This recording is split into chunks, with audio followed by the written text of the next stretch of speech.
ጌታችን ኢየሱስ የፍቅሩ ጌታ እውነትን ሲሰብክ በአገልግሎት ቦታ ትምህርቱ አንዳንዶቹን ሲያሰናክላቸው ለደቀ መዛሙርቱ በጣም ከበዳቸው።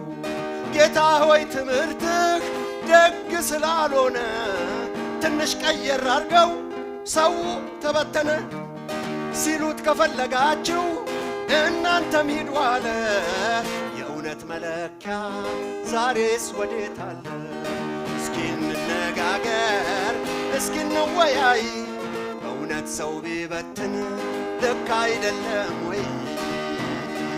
ይህንን ስዘምር ፊቱ የሚጠቁር ሰው መጣራት አለበት፣ እሱ የማን ልጅ ነው?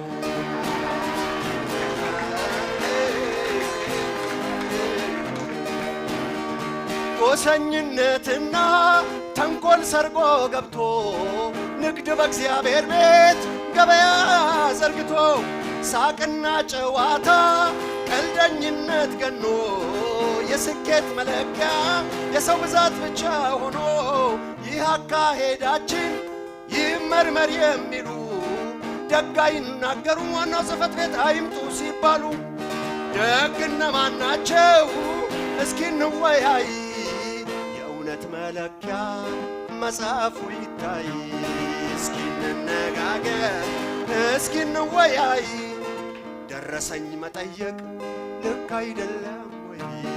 እስኪ እንነጋገር፣ እስኪ እንወያይ። ዋናው ጽሕፈት ቤት ኦዲት ይደረጋል ወይ? እስኪ እንነጋገር፣ እስኪ እንወያይ። ብሔረተኝነት እዚህ በእውነት የለም ወይ? ጨዋ የለ፣ ባሪያ የለ፣ ኦሮሞ የለ፣ ሀዲያ የለ፣ አማራ የለ፣ አምባታ የለ። አንድ አድርጎናል በቀራንዮ መስቀል ላይ የዋለ። እስኪ እንነጋገር፣ እስኪ እንወያይ። ብሔረተኝነት እዚህ ይፈቀዳል ወይ? የብሔር ብሔረሰቦች እኩልነት በውጭ የተረጋገጠው በኢህአዴግ ነው ብለዋል። ቤተ ክርስቲያን ውስጥ ግን የተረጋገጠው በኢየሱስ ነው። የበዓሉ ቀንም ሐዋርያት ሥራ ምዕራፍ 2 ላይ ነው የሚገኘው። በልዩ ልዩ ቋንቋ ተናገሩ አይደል? ጨዋ የለ፣ ባሪያ የለ፣ ሀዲያ የለ፣ ትግሬ የለ፣ አማራ የለ፣ ኦሮሞ የለ። እዚህ የተሰበሰበው ዓላማው አንድ ነው። ምክንያቱም ኢየሱስ ለእኛ መስቀል ላይ ስለዋለ። የቤተ ክርስቲያን ዓላማው አንድ ነው። የቃለ ሕይወትም ዓላማው አንድ ነው። ወንጌልን ለፍጥረት መስበክም ብቻ ነው። ከዚህ ውጪ ድብቅ አጀንዳ ያላችሁ ቸርቿን እንድትለቁ ትጠየቃላችሁ።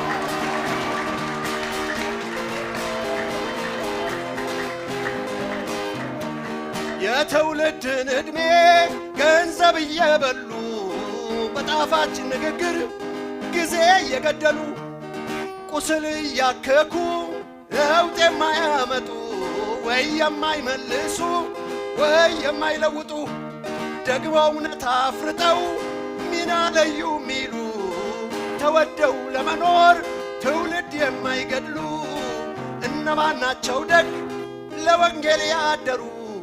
ስብሰባ እንቀመጥ ሁሉም ይመርመሩ። ጥሪ ያላቸው ይቀመጡ፣ ያልተጠሩ ይባረሩ። እግዚአብሔር ያክብር።